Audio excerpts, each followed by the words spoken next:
Hello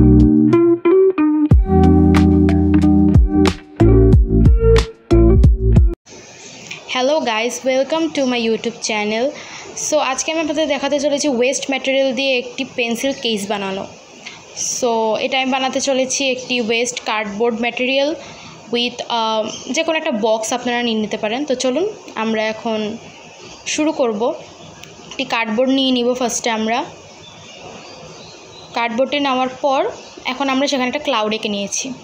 এই ক্লাউডটা shape করে এখন আমাদের এটাকে কাট আউট করতে হবে। সো এবার আমরা কাট আউট করে ফেলি। কাট আউট করার টাইমে আপনাদের খেয়াল রাখতে হবে যেন এটার শেপ কোনোভাবে চেঞ্জ না হয়। সো এখানে আমার কাট আউট কমপ্লিট। আমরা সেম সাইজের এবং সেম ক্যাটাগরির আরেকটা কাট আউট করে ফেলবো। সো এখানে আমাদের দুটো কাট আউট চলে এসেছে। এবার আমরা এই দুটো কাট আউটকে কভার করতে হবে। সো আমি কভার করতে চলেছি হোয়াইট কালার পেপার দিয়ে, কারণ যেহেতু এটা ক্লাউড। সো হোয়াইট কালার পেপারের মধ্যে আমি এটাকে কভার করব। কভার করার পর এখানে আমরা ডিটেইলিং অ্যাড করব। সো ফার্স্টে আমি একটার মেজারমেন্ট নিয়ে নিচ্ছি। মেজারমেন্ট নিয়ে আমি এখন এটার মেজার করে পেপারটাকে কেটে ফেলব। সো লেটস গো, কাট করা যাক। সো ম্যাজিকের মাধ্যমে আমারটা কাট হয়ে গেছে, বাট আপনাদের হয়তো ম্যাজিকের মাধ্যমে কাট হবে না। সো আপনারা একটু কষ্ট করে কাট করে নেবেন। সো এখানে আমরা দুটো ম্যাজিকের মাধ্যমে কাট করে ফেললাম, কারণ আমাদের ক্লাউড দুটো। সো দুটোকে এবার আমরা এই দুটো পেপার দিয়ে কভার করে ফেলবো।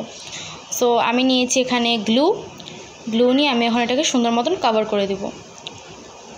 আপনারা কিন্তু গ্লু নিতে একদম কিপটামি করবেন না, কারণ যেহেতু এটা কার্ডবোর্ড। সো পেপারটা ভালোভাবে স্টিক হতে হবে। আমি হয়তো একটু আমি কিপটামি করতে পারি, বাট আপনারা কিন্তু কিপটামি করবেন না। সেখানে আমি একটু গোলমাল করে ফেলছিলাম উল্টো লাগিয়ে, বাট ফাইনালি কোনো মতে ঠিক করে লাগালাম।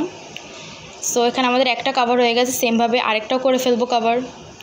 আমার ম্যাজিকের মাধ্যমে হয়ে গেল, আপনাদের কিন্তু একটু কষ্ট করতেই হবে। সুন্দর জিনিস পেতে হলে কষ্ট করতেই হয়। সো এবার আমি নিয়ে নিয়েছি আমার যে কার্ডবোর্ডটা ছিল, যে ওয়েস্ট ম্যাটেরিয়াল কার্ডবোর্ডটা। আমি এটা একটা সিরামের বক্স থেকে নিয়েছি। আপনারা যে কোনো বক্স নিতে পারেন যদি আপনাদের বাসায় থাকে, আর এগুলো আমাদের বাসায় অ্যাভেলেবেল থাকেই। আর যদি নাও থাকে আপনারা কার্ডবোর্ড দিয়ে কিন্তু একটা বক্স বানিয়েও নিতে পারেন।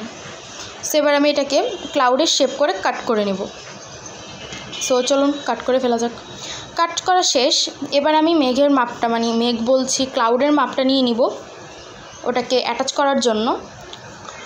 সো এবার আমি গ্লুগান ইউজ করছি, কারণ এটা ফেভিকল দিয়ে অ্যাটাচ করলে অনেক দেরি লাগবে শুকাতে, প্লাস অনেক কষ্ট হয়। সো আমি ডিরেক্ট গ্লুগান ইউজ করছি। যাদের কাছে গ্লুগান নেই তারা ফেভিকল গ্লু বা আপনারা গ্লুগান না থাকলে আপনারা ফেভিকলও ইউজ করতে পারেন, বাট একটু টাইম ম্যানেজমেন্ট বিষয়। সো এটার পিছে আমি একটা ভুল করে ফেলেছি, যেটা আমি পরে সংশোধন করেছি। আপনারা যারা বুঝতে পেরেছেন তারা কমেন্ট বক্সে জানাবেন। এবার আমরা এই সাইডগুলো কভার আপ করবো। সেটা আমি ভুল করেছি, আমার আগে করা উচিত ছিল ক্লাউডগুলো লাগানোর আগে, বাট নো প্রবলেম, অ্যাডজাস্ট করে নিয়েছি। আমি যে ভুলগুলো করেছি সেগুলো কিন্তু আপনারা করবেন না অবশ্যই। আমি আসলে কোনো কাজ করতে নিলে ভুল হবে না আমার, সেটা হতেই পারে না। আমি কোনো কাজ করছি সেখানে ভুল থাকবেই। যাই হোক, সো আমাদের ফুল কেসটা অলমোস্ট কমপ্লিট। এবার শুধু একটু ডিটেইলিংয়ের পালা। সো ডিটেইলিংয়ের জন্য আমি এখানে ইউজ করছি টি পেস্টেল কালার। আমি অলওয়েজ এই কালারটা ইউজ করি আমার যে কোনো কালার পেন্টিং করার সময়। সো এবার আমি এটা দিয়ে বর্ডার করে দেবো। এখান থেকে আমি ডার্ক ব্লু শেডটা নিয়ে ফুল ক্লাউডের দুই পাশে আমরা বর্ডার করে দেব। সো চলুন আমি পুরোটা বর্ডার করে নিয়ে এসেছি। এবার আমরা একটা টিস্যু পেপার নিয়ে সেটাকে স্মাচ করে দেব। এমনভাবে স্মাচ করব যেন মনে হয় ক্লাউডের মধ্যে ব্লুয়ের শেড চলে এসেছে। সো এভাবে আমি দুই পাশেই স্মাচ করে দিলাম। স্মাচ করার পর এবার আমাদের এখানে আইস আঁকতে হবে। কেন আঁকবো আপনারা না চাইলে নাও আঁকতে পারেন। আপনারা যদি এরকম সিম্পল চান আপনারা সিম্পলও রাখতে পারেন, বাট আমার কিউট জিনিস একটু পছন্দ। সো আমি আইস আঁকবো। সো একটা কিউট ক্লাউড মেক করব আমি এখন। সো এখানে আমি আইস এঁকে নিচ্ছি। আপনারা আপনাদের পছন্দ মতন শেপে, পছন্দ মতন ডিজাইনে আইস এঁকে নিতে পারেন। আমার কিউট জিনিস কেন জানি একটু বেশিই পছন্দ, আর অবশ্য গার্লদের কিউট জিনিস বেশি পছন্দ হয়, স্বাভাবিক। সো এখানে আমি তাড়াতাড়ি করে আইসটা এঁকে নিচ্ছি। এবার আমি একটা লিপসও আঁকবো একটু পরে। এঁকে নিলাম একটি লিপস। কিউট দেখানোর সব চেষ্টা আমি করেছি, আর যথাসম্ভব চেষ্টা করেছি এটাকে যেন সিম্পল এবং ইজি রাখা যায়, যেন ছোট থেকে বড় সবাই এটা বানাতে পারে। সো এখানে আমার ক্লাউডটা ফুল রেডি। আমি সেকেন্ড পাশে আরেকটা কিউট ডিজাইন এঁকে ফেলেছি। সো এখানে আমি আপনাদেরকে পেন্স রেখে দেখাচ্ছি যেটা দেখতে আসলে কেমন লাগবে। যদি আমার ভিডিওটি ভালো লেগে থাকে like share comment and subscribe করে দিবেন। ওকে, টাটা।